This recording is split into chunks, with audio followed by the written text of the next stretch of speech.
الرحمن الرحيم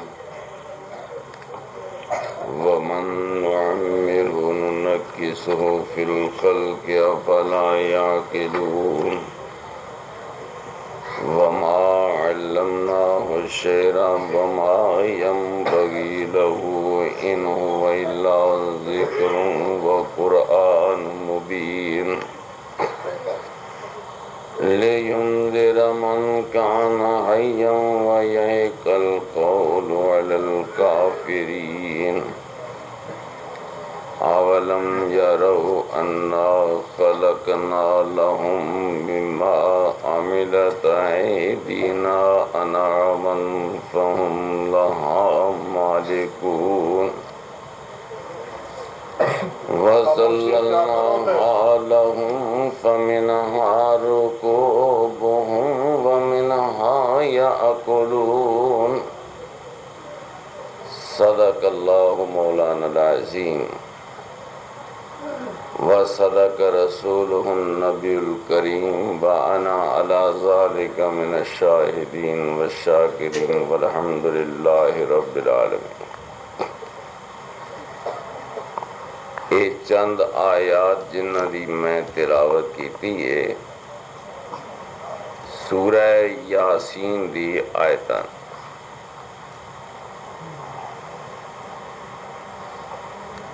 قرآن حکیم دے نزول دا تذکرہ ہے اور بعض لوکاں دے ذہن دے اندر جو ایک عام خیال پایا جاندہ سی او دی نفی بھی ایدے نال نال کر دیتے۔ بعض لوکاں دا خیال سی کہ نبی آخر الزمان حضرت محمد مجتبی صلی اللہ علیہ وسلم جس کلام نو عامت الناس دے سامنے پیش کردے نے ممکن شاعرانہ کلام ہوئے اور اے شاعرانہ تخیلات دے تابع۔ اللہ جل شانہ نے ارشاد فرمایا کہ وَمَا عَلَّمْنَاهُ الشِّعْرَ وَمَا يَنبَغِي لَهُ إِنْ هُوَ إِلَّا ذِكْرٌ وَقُرْآنٌ مُبِينٌ۔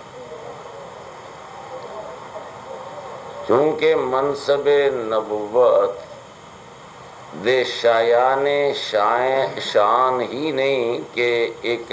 پیغمبر یا نبی بھی ہوئے اور وہ شاعر بھی ہوئے۔ اس بنا تے شعر و شاعری تو کسی بھی نبی اور رسول دے شایان شان نہیں چے جائے کہ امام الانبیاء شاعرانہ تخیلات رکھتے ہوں۔ اس بنا تے واضح کر دیتا کہ ان ہوا الا ذکر و قرآن مبین کہ میرا پیغمبر حضرت محمد مجتبی صلی اللہ علیہ وسلم جو کچھ پیش کردے نے اے میرا ذکر اور ایک قرآن مبین بڑا واضح قرآن۔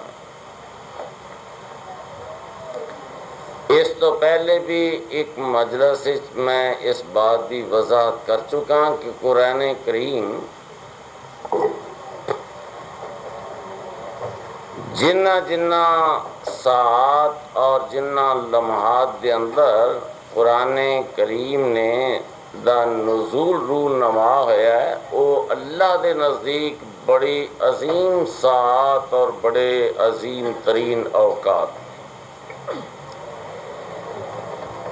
مثال دے طور تے رمضان المبارک دے بارے بھی جتھے عظمت رمضان دا ذکر کیتا ہے ارشاد فرمایا کہ شہر رمضان الذی انزل فیہ القرآن۔ رمضان ایک ایسا مہینہ ہے کہ جس میں قرآن کریم کو اتارا گیا ہے۔ رمضان المبارک دی عظمت دی ایک علامت اور ایک سبب جڑا ہے وہ قرآن کریم دا نازل ہو۔ پھر دناں دے وچوں سمیٹ کے تو ایک رات دا تذکرہ کیتا اور ارشاد فرمایا کہ انا انزلناہ فی لیلۃ القدر، کہ اس قرآن کو ہم نے جس رات میں نازل کیا ہے وہ قرآن وہ رات بڑی قدر اور بڑی عزت والی ہے۔ اس رات دی قدر دا تذکرہ کردے ہیں، ارشاد فرمایا کہ لیلۃ القدر خیر من الف شہر، کہ تم میں سے اگر کوئی شخص 1000 مہینہ مسلسل دن رات وہ یاد الہی میں مصروف رہے تو 1000 مہینے سے یہ ایک رات کا خدا بند عالم کو یاد کرنا جو ہے یہ زیادہ وزنی، زیادہ بہتر اور خدا کے نزدیک زیادہ عظمت والا ہے۔ یہ باتاں تو میں اس تو پہلے عرض کر چکا ہوں کہ واقعی جنہ لمحات کے اندر قرآن کریم نازل ہے اور لمحات بڑے عزت والے نے، جس مہینے نازل ہے مہینہ بڑی عظمت والا ہے، اور جنہ اذہان نو اللہ جل شانہ نے توفیق عطا کیتی اس قرآن کریم نو یاد کرن دی، او اذہان اور او دل دماغ بھی بڑا عظیم دل دماغ، بشرطے کہ اللہ جل شانہ او دے نال نال انہوں سمجھن دی اور او دے تے عمل پیرا ہون دی بھی توفیق عطا فرمائے۔ تاہم قرآن کریم جتے ایک بے مثال کتاب ہے، اے دے نال نال انسانی زندگی دے اندر بھی بڑا عجیب قسم دا ایک انقلاب برپا کیتا ہے، اور جدی اساس نہ روپیہ، نہ پیسہ، نہ اقتدار، نہ دنیا دی عظمت، نہ وجاہت، نہ عزت، کوئی شے نہیں۔ قرآن کریم نے دنیا دے اندر ایک خط کھچا ہے اور بڑا واضح قسم دا، اور جدی تقسیم بڑی عجیب و غریب۔ دنیا دے اندر اسی بھی تقسیم کرنے ہاں، لیکن ساری تقسیم یا تو زمینی حدود دی بنیاد تے ہوندیاں نے، یا خاندانی اور قبائلی تاثرات دے تحت ہوندیاں نے علی حاصل قیاس، لیکن قرآن کریم نے بھی دنیا دے اندر ایک تقسیم کی تھی۔ وہ تقسیم جڑی ساڑے عام معاشرتی زندگی تو لگ کے تو ساڑی معاشی نشیب و فراز دے اندر بھی وہ جاری رہندی ہے، وہ صرف نظریاتی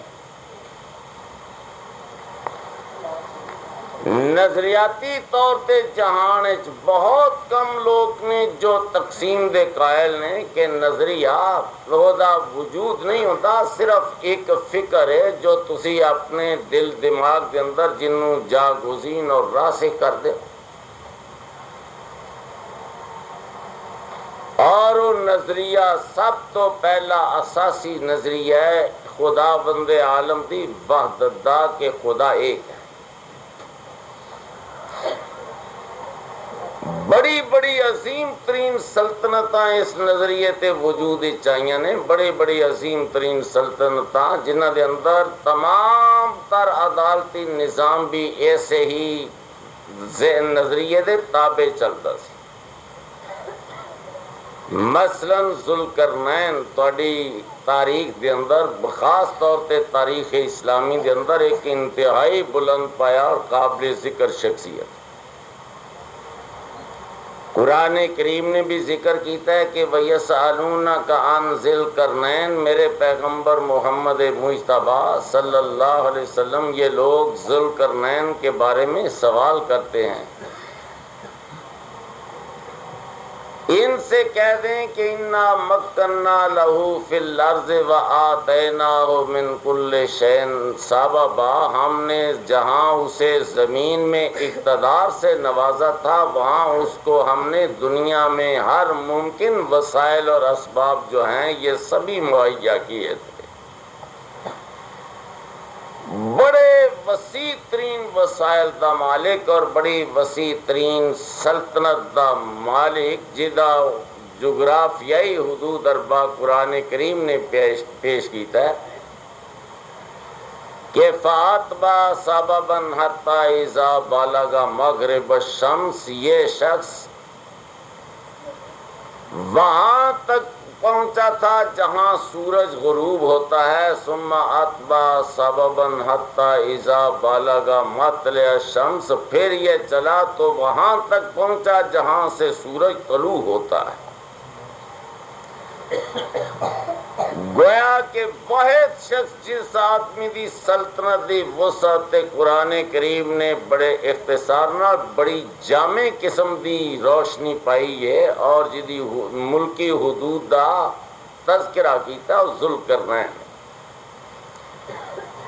مشرق تو لے کے مغرب تک دا حکمران ہے، تمام روئے زمین تے ایک آدمی دی حکمرانی ہے، لیکن او دا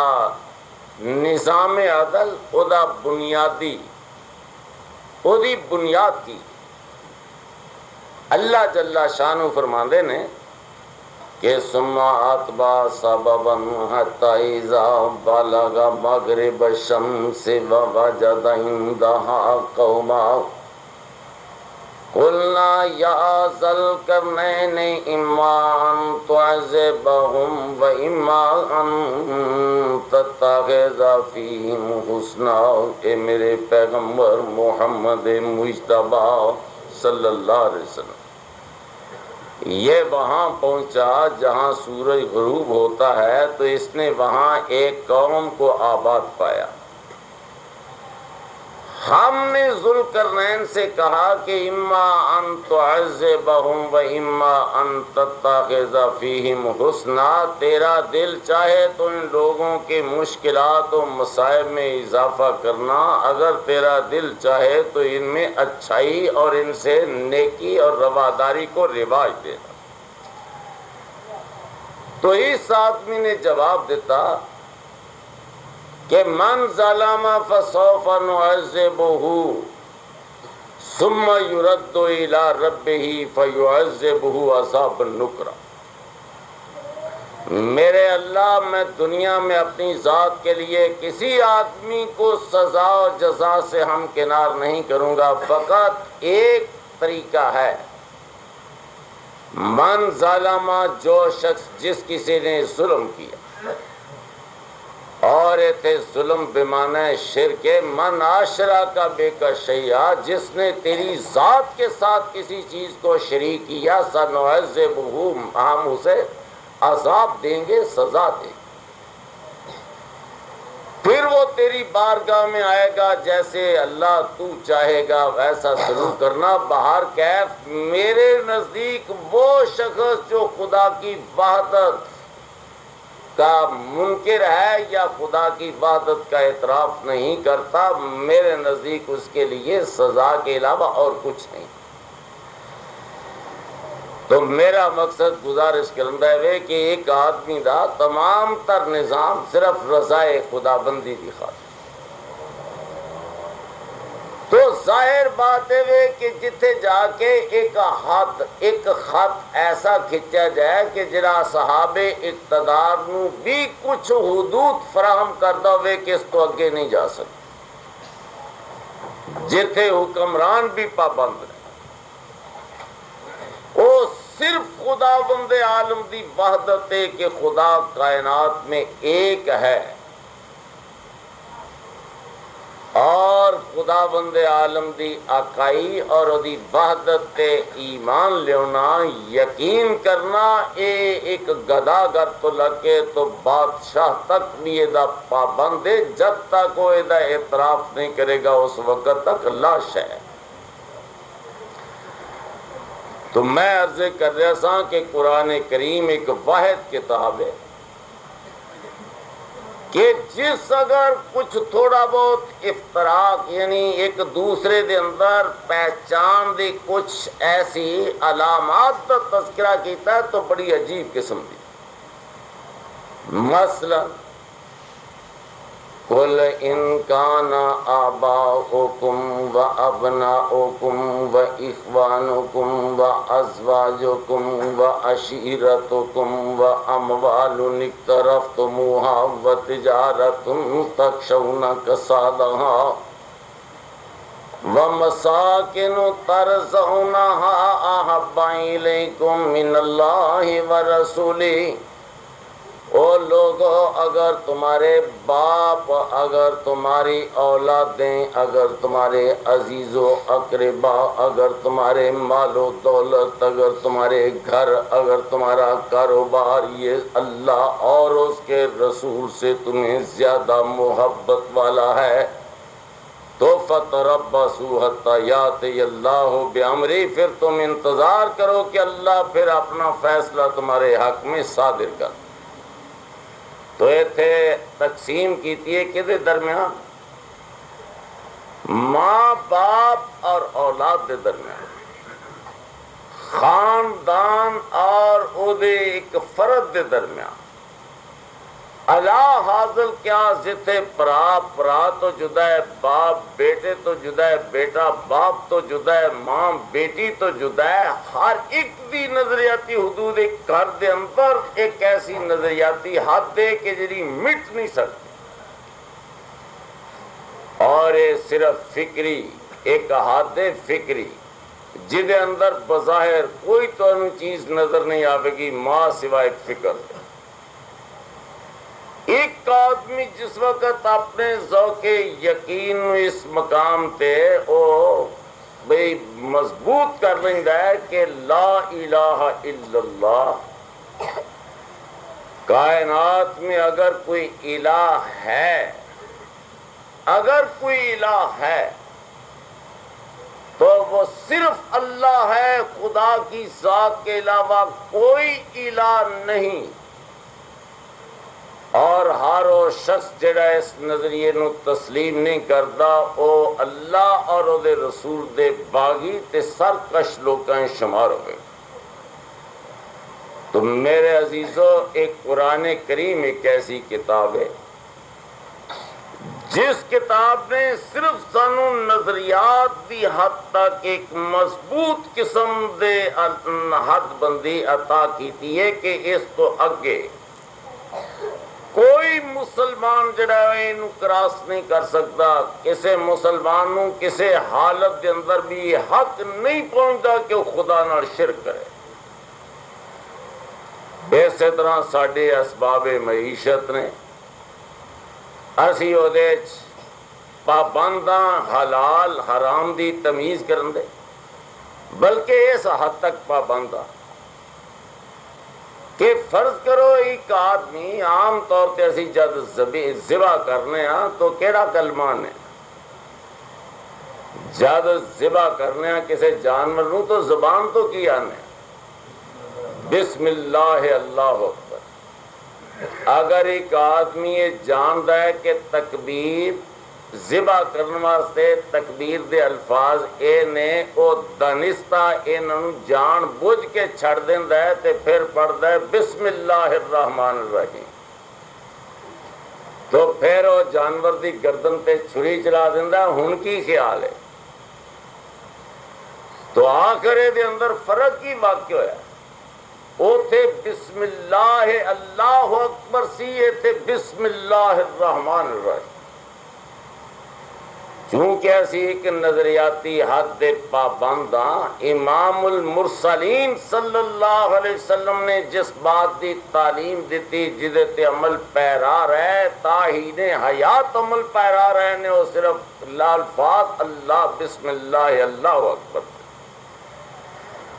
تو ساڈی حلت و حرمت ایتھوں شروع ہو جاندی، ساڈے حلت و حرمت ایتھوں شروع ہو جاندی. اس بنا تے جتھے قرآن کریم بذات خود ایک بہت زیادہ اپنی ذات کے اندر برکات اور اللہ دی رحمتاں رکھ دیے دے نال نال قرآن کریم ایک ایسا ضابطہ حیات ہے کہ جس سانو کسے چار دیواری پابند نہیں، کسے ملکی حدود پابند نہیں، بلکہ سانو اپنی نظریاتی سرحداں پابند کر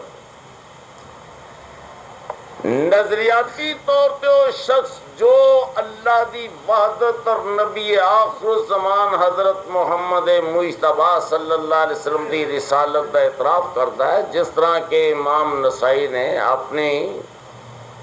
سنن کے اندر اس روایت کا تذکرہ کیتا۔ آپ فرماندے نے کہ امرت ان اقاتل الناس حتی یشہدوا اللہ الہ الا اللہ وانی رسول اللہ واستقبلوا قبلتنا واکلوا ذبیحتنا۔ وہ لوگوں، وہ شخص جو دنیا میں خدا کی توحید اور میری رسالت کا اقرار نہیں کرتا، ہماری حلال کردہ چیز کو حلال اور حرام کردہ کو حرام نہیں جانتا، جو خدا کے گھر کو پوری دنیا کے لیے ایک مرکز تسلیم نہیں کرتا، مجھے حکم دیا گیا ہے کہ امرت ان اقاتل الناس، میں ایسے لوگوں سے اس وقت تک تلوار نہ رکھوں، میں ان لوگوں پر تلوار ہمہ وقت اٹھا کر کے رکھوں۔ تو جہاد دنیا کے اندر اگر جنگی حکمت عملی ہے تو دی بنیاد بھی محض نظریات، لیکن یہ نال نال باوجود اس بات دے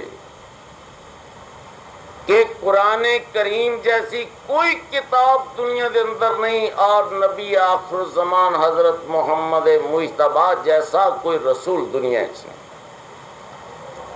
یہ باوجود اسی بعض باتاں تے بعض دفعہ اسی غلط تاثرات کا شکار ہو جائے۔ مثلا کسی دا خوش فہمی یا خود فریبی دے اندر مبتلا ہو جائے، خود فریبی دے اندر مبتلا ہو جانا، جس طرح کہ حضور صلی اللہ علیہ وسلم دی ذات دی آمد تو پہلے بعض مذہبی طبقات اپنے بارے خوش فہمی دا شکار سن۔ مثال دے طور پہ بنی اسرائیل تو سی لو، اگر کسی آدمی دا باپ یا دادا پردادا اس کو اوپر اگر سلسلہ انبیاء ہے، ایک خاندان دے اندر مسلسل نبوت چلتی ہے اور وہ اللہ تعالیٰ دے دنیا دے اندر مخلوق اور خالق دے مابین ایک رابطے دا کم دیندے نے، تو ایک وقت آیا کہ انہاں لوکاں دی اولاد خود فریبی دا شکار ہو اور انہوں نے برملا کہنا شروع کر دیتا کہ نحن ابناء اللہ وَأَحِبَّاؤُهُ، کہ اس روئے زمین پر اگر کوئی خدا کی اولاد ہے تو وہ ہم ہیں، اگر کوئی اس سے تعلق رکھنے والے، اس سے محبت رکھنے والے ہیں تو وہ ہم ہیں۔ تو میرے عزیزوں بالمقابل انہوں نے کیتا کی فَخَلَفَ مِن بَعْدِهِمْ خَلْفٌ أَضَاعُوا الصَّلَاةَ وَاتَّبَعُوا الشَّهَوَاتِ، کہ اگرچہ یہ انبیاء کی اولاد تھے لیکن ان لوگوں نے ہر مقام پہ اپنی خواہشات کی پیروی کی، اپنی خواہشات کی اتباع کی، اور جو دل چاہیا انہیں انہاں لوگوں نے مذہب جاتا ماں سوائے اس بات دے انہاں دے اندر اور کوئی ایسا عیب نہیں سی۔ تو میرا مقصد عرض کرندہ ہے کہ بعض دفعہ افراد یا قوم خوش فہمی دا شکار ہو جاندی ہیں اور خوش فہمی تباہ کن ہوتی۔ نبی آخر زمان حضرت محمد مجتبی صلی اللہ علیہ وسلم نے بھی ارشاد فرمایا کہ میرے ساتھیو، ایک وقت آئے گا کہ جس وقت ہر آدمی اپنی رائے نو صائب اور درست جانے گا، اور ہر شخص اپنے آپ میں سمجھے گا کہ اعجاب و کل ذی رائن رایا، کہ جو میں سمجھنا میرے علاوہ تو کسی نے کوئی پتہ نہیں۔ ایسی صورت جب دین الہی دے اندر پیدا ہو جائے تو اس وقت لوگوں دے اندر عملی طور پہ بھی انحطاط پیدا ہو جائے گا، پھر صحابہ کرام دا تقدس بھی برقرار نہیں رہے گا، ماں باپ دی عزت و عظمت جڑی ہے وہ بھی محفوظ نہیں رہے گی، اللہ اور رسول دے احکام جڑے نے انہاں دی بھی پابندی معاشرے چ باقی نہیں رہے گی۔ تو یہ اس صورت کے اندر ہوتا ہے جد بعض لوگ اپنے آپ نو بعض تخیلات دا شکار کر کے تو سمجھتے ہیں کہ جس مقام تے اسی ہیں اسی تو حق تے۔ قرآن کریم نے بھی یہ وضاحت کی تھی کہ وَمِنْهُمْ أُمِّيُّونَ لَا يَعْلَمُونَ الْكِتَابَ إِلَّا أَمَانِيَّ۔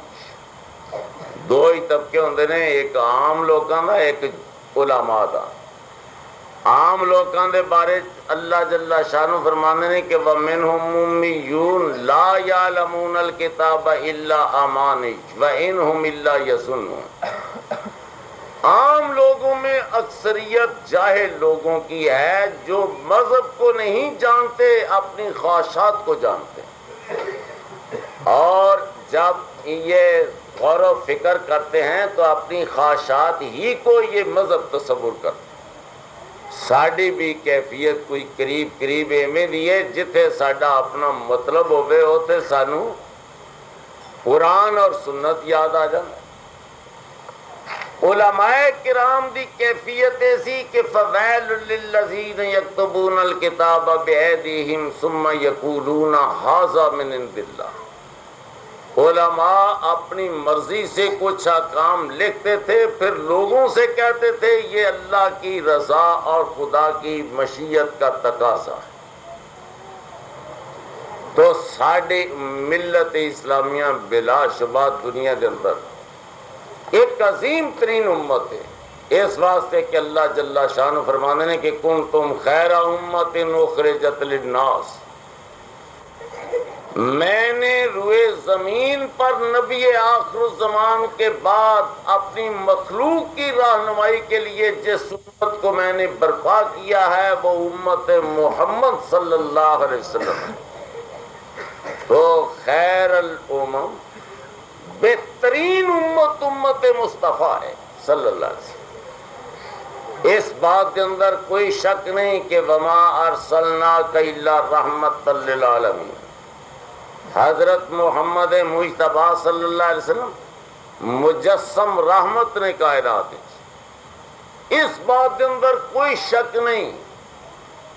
کہ قرآن کریم قد جاءکم من اللہ نور و کتاب مبین کے لوگوں یہ کتاب جو بڑی واضح ہے، یہ تمہارے خدا کی ایک روشنی ہے جو تمہارے اللہ نے دنیا میں نازل کی ہے، ایک نور ہے، ایک ایسا نور کے جڑا انسان نو منور کرتا ہے، اس مقام نو منور کرتا ہے، انسان دے دل نو منور کر، جس طرح کہ سورہ یاسین دی اس آیت وچ بھی ہوتا ہے کہ اللہ جل شانہ فرماندے نے کہ وما علمناہ الشعر وما ينبغي له ان هو الا ذکر وقرآن مبین لینذر من کان حیا ویحق القول علی الکافرین وما علمناہ الشعر وما ينبغي له۔ او لوگوں ہم نے اپنے محمد کو شعر و شاعری کی تعلیم نہیں دی، نہ میرے نبی کے لائق ہی ہے، یہ میرے پیغمبر کے لائق نہیں کہ وہ شاعر ہو۔ ان هو الا ذکر و قرآن مبین، جو میرے پیغمبر کی زبان سے نکلتا ہے وہ میرا ذکر بھی ہے اور میرا قرآن بھی ہے جو بڑا واضح ہے۔ لِيُنذِرَ مَنْ كَانَ حَيًّا، او لوگو میرا محمد میرے اس قرآن سے اسی آدمی کو آگاہ کرے گا، من کان حیًّا، جو زندہ ہے۔ زندہ لوگوں کو قرآن فائدہ دے گا، زبان مصطفیٰ ہو، کلام خدا کا ہو۔ بھئی عام آدمی دی زبان نہیں، زبان امام الانبیاء حضرت محمد مجتبیٰ دی ہوگے، اور عام کتاب نہیں، کتاب کلام اللہ قرآن عظیم ہو، تو اللہ فرمانے نے کہ اس وقت تک فائدہ نہیں دے گا تا وقت ہے کہ سننے والا زندہ نہ ہو۔ لِيُنذِرَ مَنْ كَانَ حَيًّا، وہ لوگوں ہم نے اس قرآن کو اس لیے اتارا ہے کہ میرا پیغمبر ان لوگوں کو آگاہ کر دے، ان کو اپنے انجام سے ڈرا دے جو زندہ ہیں۔ تو بڑی عجیب بات، کیا اس دنیا کے اندر کچھ لوگ زندہ ہون کے باوجود بھی مردہ ہوتے ہیں؟ تو بعض شعراء نے بھی کیا ہے کہ اقول ماشن السرا یظن من الاحیاء وهو ادیب، جاہل مردہ ہوتے ہیں، لوگ سمجھتے ہیں کہ یہ چل پھر رہے ہیں، حقیقت میں وہ نہ ہونے کے برابر ہوتے ہیں۔ تو میرے عزیزو، قرآن کریم بلا شبہ عظیم ترین کتاب ہے، اور جنہ راہاں تو گزر کے آئیے وہ راہاں بھی بڑی عظمت والیاں نے، جنہ لمحات چدا نزول لمحات بھی بڑے عظیم نے، اور جنہ اذہان دے اندر خدا بند عالم نے انہوں محفوظ کیتا، اور لوگ بھی بڑے با نصیب نے۔ لیکن دے نال نال قرآن عظیم صرف توتے دی رٹ لان واسطے کتاب نہیں، بلکہ قرآن عظیم ساری زندگی دے اندر ایک بڑی واضح حد قائم کرتی، ہر مقام تے سانو باہر کیف دیکھنا پائے گا، اور قرآن عظیم سانو زندگی دے ہر موڑ تے رہنمائی فراہم کر، اور یہ اساس نہ کسے پیڑی تے، نہ کسے مکان تے، نہ کسے دولت تے، نہ کسے اقتدار دی چوکھٹ تے، کسے تھان تے۔ اس نظریاتی حق بندی دی اب بنیاد اگر رکھی گئی ہے تو توحید خدا بندی اور نبی آخر زمان حضرت محمد مجتبیٰ صلی اللہ علیہ وسلم دی رسالت۔ وہ دے بعد توڑے کل پنج گانا عام دنیا دے سامنے اپنے اس نظریے اور اپنے اس عقیدے دے اظہار دا رستہ نماز، روزہ، زکوٰۃ، حج، ساڑھے اپنی نظریاتی اساس نوں ظاہر کرن دے مختلف طریقہ کار نے جو اسی دنیا چ اختیار کرنا ہے۔ اللہ کے دعائے کہ اللہ جل شانہ ظاہری زندگی نال نہیں بلکہ اس باطنی زندگی نال ہم کنار کرے جو زندگی انسان نو اپنے خدا تک پہنچا دی۔ اللہ جل شانہ سانو نور ایمان عطا کرے جڑے کہ کفر دی تاریکیاں اور اندھیریاں نو دور کر کے تو نور ایمان دی طرف لے جاندی۔ اگر اسی لوگ انہاں چیزاں نو حاصل کرنے کامیاب ہاں تو سانو قدر امید رکھنی چاہیے کہ اللہ رحمت کرے گا۔ اگر قرآن کریم پڑھن دے باوجود بقول امام المرسلین صلی اللہ علیہ وسلم کہ یقرؤون القرآن لا یجاوز حناجرہم، کہ میری امت میں سے ہی لوگ قرآن پڑھنے والے قرآن پڑھیں گے لیکن ان کے حلقوں سے نیچے نہیں جائے گا۔ اگر قرآن کریم ساڑھے دل دی گہرائی تک نہیں جاتا، حلق تو ہوتا زبان ترہندہ ہے، تو ادھو وڈی ساڑھی بد نصیبی کوئی نہیں ہوئے گی۔ اللہ کے دعائے کہ اللہ ساڑھی زبان تے ہی نہیں بلکہ ساڑھے قلب و فکر تک قرآن عظیم دی رسائی دیاں راہاں وسیع فرمائے، اس واسطے کہ یدخل من یشاء فی رحمتی، جسے خدا چاہتا ہے اپنی رحمت میں داخل کرتا ہے۔ وآخر دعوانا الحمدللہ رب العالمین۔